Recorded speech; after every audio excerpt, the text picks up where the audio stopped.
Hello everyone. With this module, we are going to start a new topic in our course, and this module will be focusing on indexing structures used in a typical database system. Of course, there are several kinds of indexing structures which are used in any modern database system, but we don't have time to cover all of them. Nevertheless, I'll cover one of the most popular ones in this area so that you get a good idea on where things stand. Okay, let's start. So what is an index?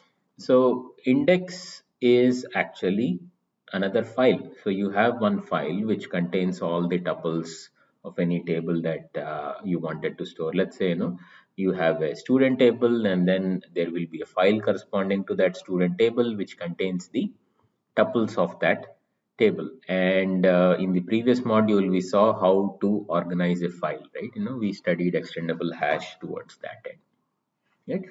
So now your file is there, and many times you may want to access the file you quickly using some access paths, some ways in which you can access the file quicker. So for that matter, database systems allow something called as an index creation. So typically what happens is, given a file, employee file or student file or any big any table that is there in your database system, there will be a file organization scheme. You can put it as a heap file, or you can do hashing and so on, right? So that is the primary file organization. And after the file is organized, typically people would like to have multiple access paths to it.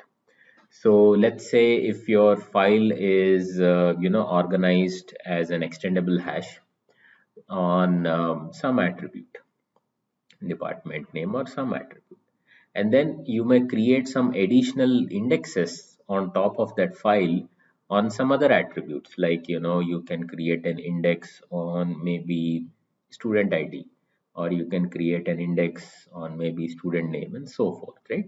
So you in a modern database system, you can assume that apart from a primary file organization, you will also have several indexing structures built on top of the file. And these indexing structures, they are not like your typical binary search tree or AVL tree and all that. These index structures, for one thing, they are certainly they are disk based, right? In the sense that the whole structure itself, all the node pointers and everything, that also gets stored on the file, right? And it's a different file, right? So index is also a file, and it's a different file. Probably only the root node or something like that is stored in the main memory, to have a faster retrieval. But the rest of the index is also stored in the secondary memory, right? Otherwise what will happen is that if your database goes down, the entire index creation will have to be done one more time, right?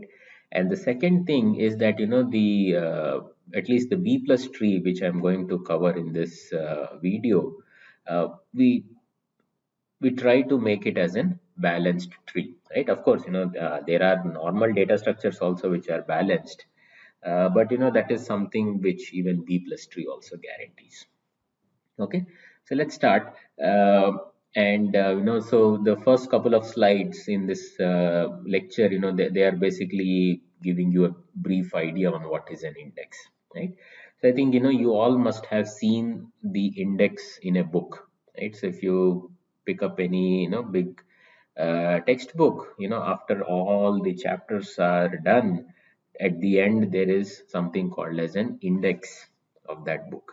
And what does that index contain? For every relevant or valid keyword which is discussed in the textbook, for every valid keyword you have the page number where that keyword is appearing. So so database index can also be considered analogous to that, right? So if you go for a very strict definition of what is an index in a database, they'll give you a definition like this, right? So it's a file which contains entries of the form, indexing, field value, and pointer to the record. That means, if let's say you are indexing on the student ID, the index is nothing but it's a file which contains tuples of the format student ID followed by pointer to where this particular student ID is residing in your actual student file, right? So this is how an index is formally defined in database world. And if you see closely, it is very similar to the index that you see behind your textbook, right? So you have the keyword over here, and then the page number where that keyword appears, right? So in an index, it is the field value which you are interested and pointer to the record. Okay. So couple of things here that if your indexing field value is unique, then yeah, you will have only one pointer to that record. If the indexing field value is non-unique, let's say you want to construct an index on department name, right? So and you are indexing the employee table. Now one department name can appear multiple times, so instead of pointer to a record, you may store pointer to a separate disk block address, and in that disk block you can store all the addresses of the records where that particular department name comes up. So we'll discuss more about this. Okay, going forward. Okay, so there are two kinds of indexes. It's a bit of a terminology I'm throwing here. So one is called as a dense index, and the other one called as a sparse index. So dense index is a kind of index where every possible, or I should not say possible, where every search key which is appearing in your data file also appears in your index file. So that means, let's say that you are constructing an index on the student ID and you decided to go for a dense index, then all the student IDs which appear in your file, in your table file, student file or whatever it is, those student IDs will also appear in your actual index, right? So this is called as an index, dense index, right? So that the formally we write it like a dense index as an index entry for every search key value in the data file, right? Just opposite to this is sparse index, right? So in sparse index, what happens is that certain index entries, the actual index will not have all the search key values which appear in the data file. It will have only some. Right? Now, how does this even work? Let me give you an example here. Okay, so sparse index, a classical example of a sparse index is something called as an primary index as per your, Almasari Nawate textbook, right? So I think I can just show you an example, right? Okay, so here we have I think it's an employee file, right? You have the name, some Aadhaar number, birth date, and so on, right? So this is your actual employee file, right? And let's say that name is the primary key. So, apparently there are no duplicate names. That's okay.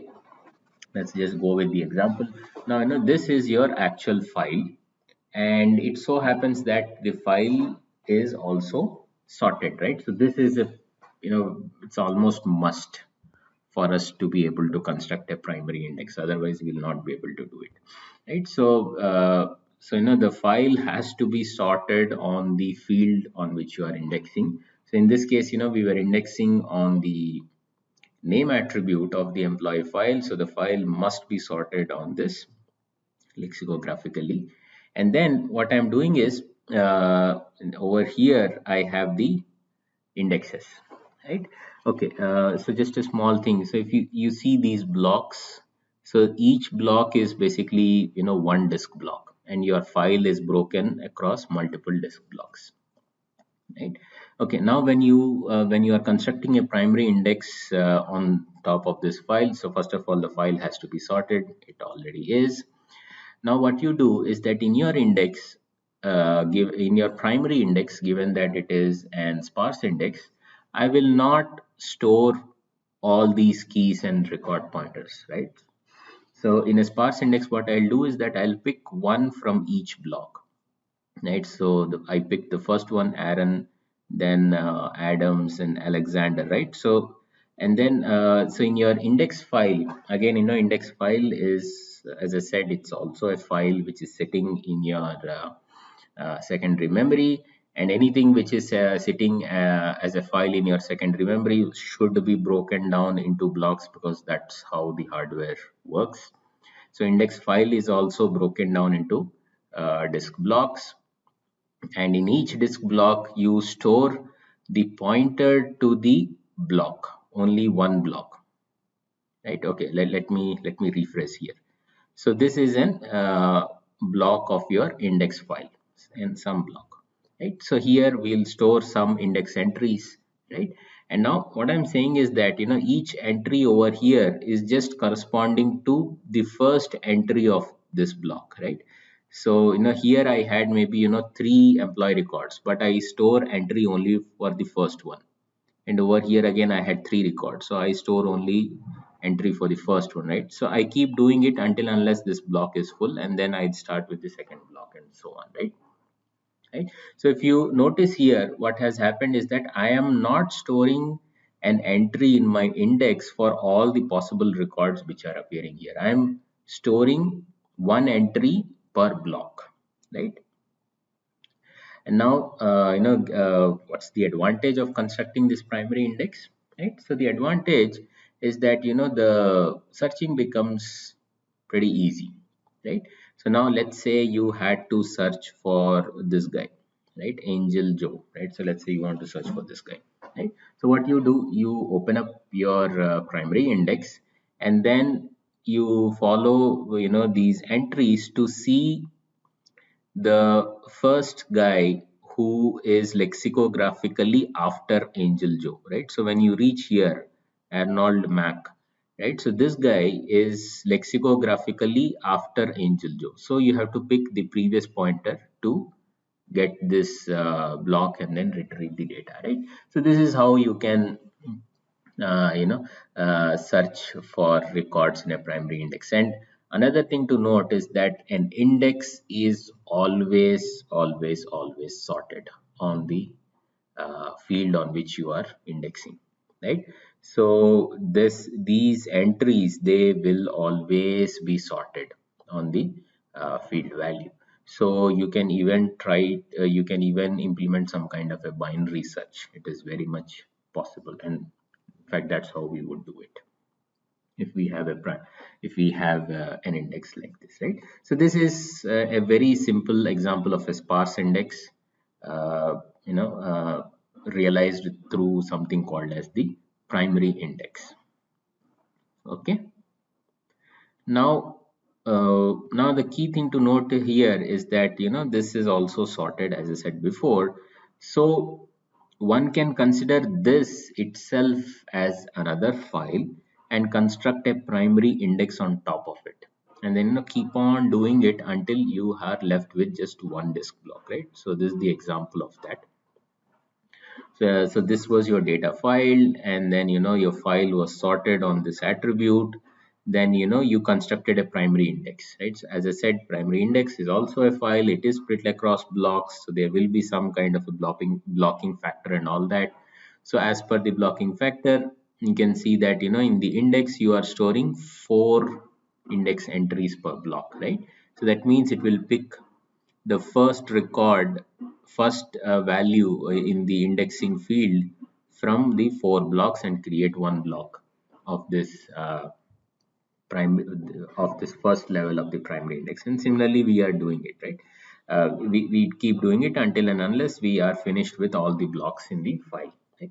Now this itself is sorted, right? So one can consider this itself as a file which is sorted on this field, and consider and build one more layer of primary index on top of it, and you keep on doing it recursively until unless you are just left with one block, right?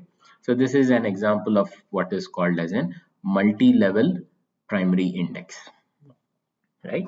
And what's the advantage of multi-level primary index? You can guess. It is much faster, uh, much faster performance for such operations, right? So because when you had just one level, you had to do binary search on this to get a record, right? Sure, you do get some advantage in the sense that this is sparse index and you were able to pack in more uh, tuples per disk block, because these records are smaller in size, so that those advantages are anyways there, right?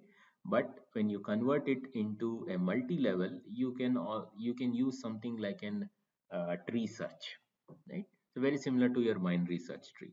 So let's say you want to find a record corresponding to the 66 guy, right? So you're going to come here and then see that 66 appears between these two, 55 and 85. So you come here and then again you see where 66 comes. So 66 comes between 63 and 71. You come here, right? So it's very similar to an tree search. But the advantage is that it's a multi-way tree. And traditionally you have been doing binary search trees. That means each node had only two children. Now each node has multiple children, right? And conceptually it's the same.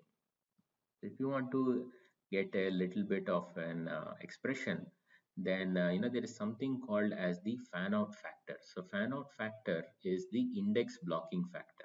What is the index blocking factor? It is the number of tuples, number of indexing file tuples which can fit in one disk block. That is the indexing block factor, right? So remember that your data file, these records are very long. You can have name, address, and so forth, right? So one disk block may be storing only two tuples, but in your index, you just store the indexing field value and the record pointer, right? So the record size of an index is much less, so you can pack more entries per disk block, right? So the number of records that you can pack in a number of indexing field index records that you can pack in one disk block is your uh, index blocking factor. You can call it as fan out factor. So now what is happening is that your search space is, when you are searching through this multi-level index, in each stage you are breaking the search into n parts, so to say, right?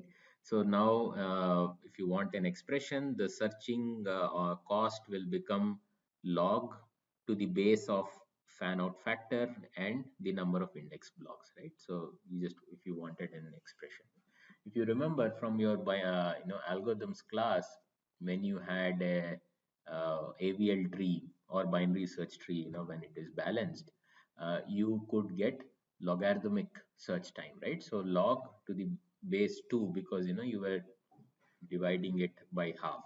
So now you are dividing it by a factor of n. So this is going to be much faster than log to the base 2, right? So this is an advantage of multi-level index, and a brief idea on what an index might look like, right? Okay, so this is it's a good start, but the key thing to note here is that we made some assumptions, like we made an assumption that this was sorted, and then you constructed and then you constructed tree structure on top of this file. What if something changes over here? You will have to make updates, and it's a messy process, right? So primary index is largely used only for cases where you know that your file does not change so often, right? So there are databases like that, especially in the data warehousing community, where your files, where your data is sort of accumulated, and then you just perform read operations, right? So for cases like that, primary index is good enough, right? Okay, but databases are not always just read only, right? Databases can also change with time. You can have delete operation, you can have insert operation, right? So for that, there is a class of techniques called as dynamic multi-level indexing techniques, right? And out of these, B plus tree is the one which is sort of stood the test of time in some sense, and it's very widely implemented in all the major database systems that are around, right? So in this particular course, I'm going to cover just the B plus tree.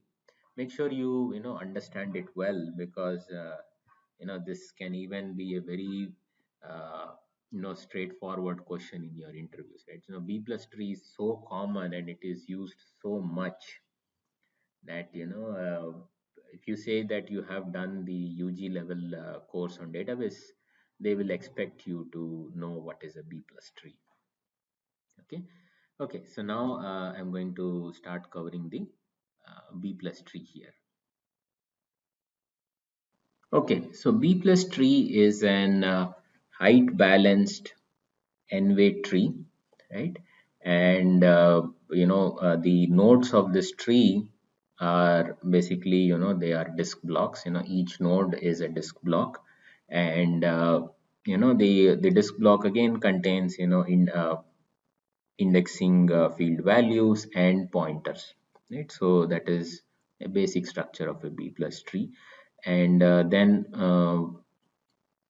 there is a concept of the order of the B plus tree. So that order denoted by the, usually I think P is what they use, but different textbooks use different things. So order of a B plus tree is called is defined as the maximum number of pointers that can fit in a node, right? You may see some slightly different definitions of this, but my advice is that you just pick one definitions and just be faithful to that. Okay, so that was the order of the B plus tree. And then there is a constraint that the nodes should be at least half full at all the times, right? So we'll see what that means. And as I said before, this is height balance. So as you delete a record or insert a record, the tree reorganizes itself in such a way that the height is always balanced. So that's the one of the beauties of this B plus tree. Okay. So now how do the nodes of a B plus tree look like, right? So there are two kinds of nodes. So one is an internal node and the other one being a leaf node. So in the internal node, as I said, it's one disk block. And what does it contain? It contains some key values, A1, A2, AI, AK. Let's say, you have these values, and then you have pointers, right? So this pointer P0 says that, all the values which are less than A1 will go onto the left side, right? And then this, let's say you pick any pointer over here, Pi. This pointer will point to a subtree which contains all the key values which are greater than or equal to A1 and less than AI plus 1, right? Okay, so the key thing to note is that you have to be careful where you put the equality sign. The equality sign can either be on the left side over here or on the right side, but whatever you choose, you just be consistent with it, right? It should not happen that in for some pointers the equality is on the left side, and for the other ones the equality is on the right side, especially for these ones, right? So you have to be careful otherwise your tree will be semantically incorrect, right? Okay, so this is an internal node definition, right? And this last pointer pk, right, it says that all the this is going to point to a subtree which contains keys greater than or equal to ak, right? And okay, couple of more things here. Each internal node should have at least p by 2 ceiling number of pointers, right? So this is a constraint. And where p is the order of your tree, root is an exception to this rule, right? And all as always these keys are sorted, right? And last but not the least, the root should have at least two children. Okay, so we'll see these rules more carefully when we see the implementation. in execution trace, but this part you have to be careful, right? Because in different textbooks, they may put equality here or equality here, it doesn't matter, you just have to be consistent. Okay, so this is internal node, and then you have something called as the leaf node, right? So in the leaf node, what we do is that, again, it's similar, but here again, you have a list of keys and pointer to the data records, right? And then at the last, you have a pointer to the next leaf node. Okay, so this A1, A2, AI, AK are the actual indexing field values, and this pointer to the data record is where, so PR1 is basically an address of the record which contains this value A1, right? So now your B plus tree can either be constructed on an unique attribute column, or it can have duplicates. There are slight differences in the actual implementation. We'll see more about that later.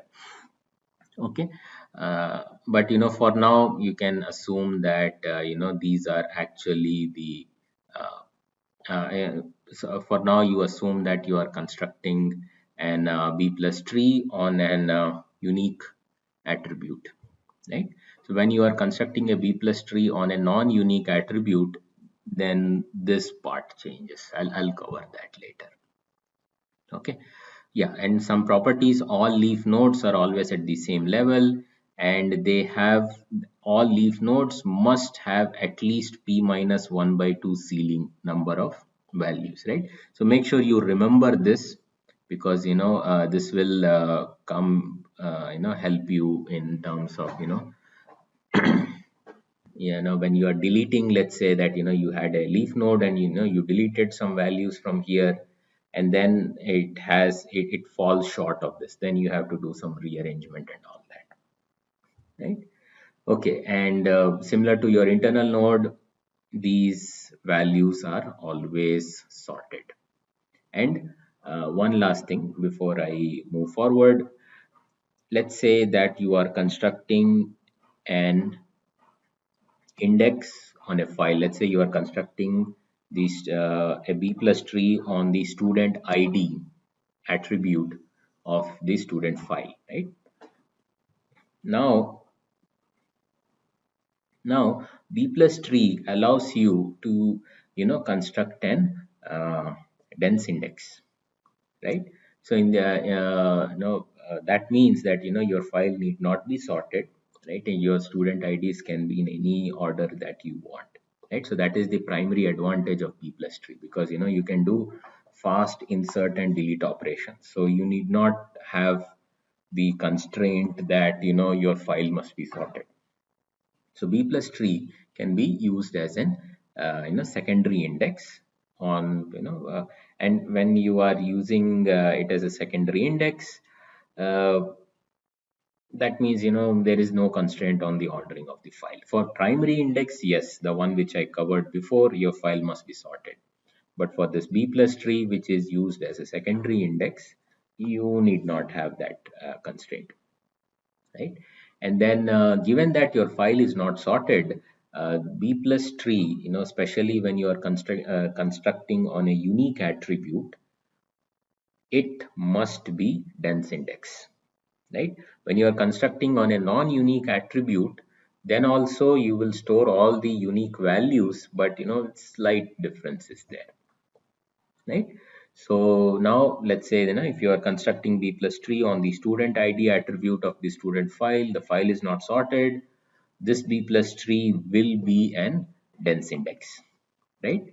In other words, at the leaf level, you will have all the values of student IDs which are present in your actual file or in your actual student table, right? So that is what I wanted to tell you, that in this leaf node you do have all the values which appear in your file. This is a very, very important aspect of B plus tree, right? So if your file has 10 student IDs, all the 10 student IDs will appear here, right?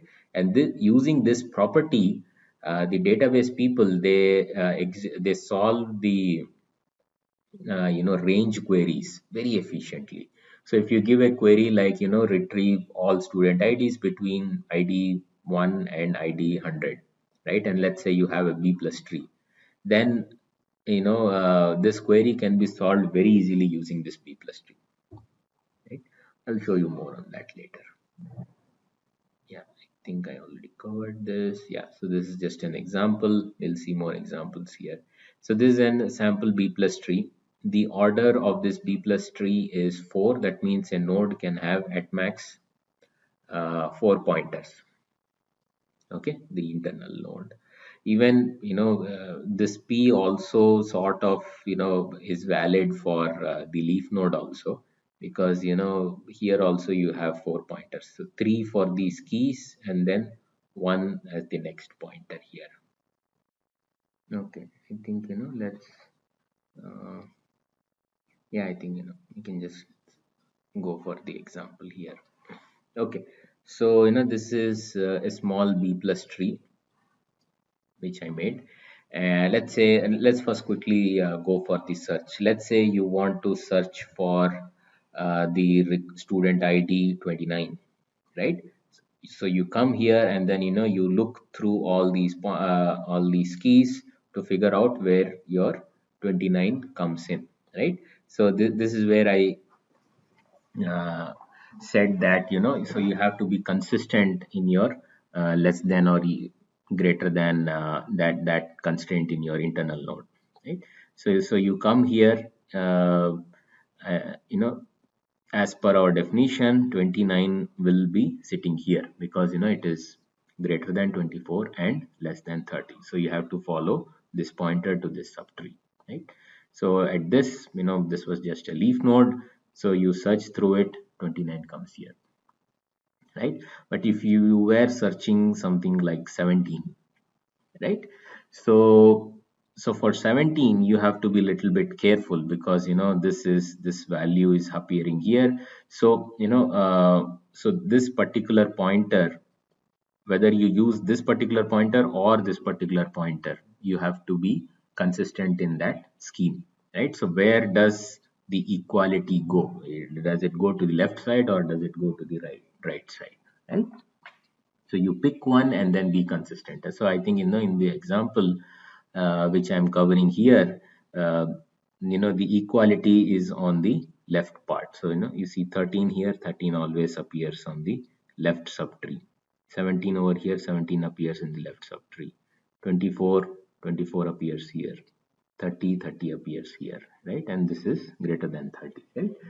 So depending on where the equality is, your algorithm may change slightly. So just be careful with that, right? Achha, before I forget, for this particular B plus tree, you should refer the Korth textbook. They do it very nicely. Okay, so let's go for the insert operation. So in this particular B plus tree, let's say you want to insert 18. So first what you do, you figure out the best place for 18. So you come here, you search 18 is greater than 18 is greater than 17, so 18 should come here, and you just so there is space over here, so it's not a problem. You just insert, nothing fancy. Okay, now let's say you want to insert this record with the key value 8, right? So again, you come here, you figure out that okay, 8 has to go on to the leftmost child over here, right? So you come here and try to insert. Now this guy is already full, leaf is full. So what do? You split the leaf along the median, right? So you have 2, 3, 5, 13. They were there from before, and then you put 8 also, right? And then you split along the median of that, right? So when you split along the median, let's say you get something like this: 2, 3, 5, and 8 and 13, right? So now what you do is, so you put 8 here, and then the record pointer, remember we were inserting a full record into this B plus tree, right? So the record pointer is stored over here and the key value is stored over here, right?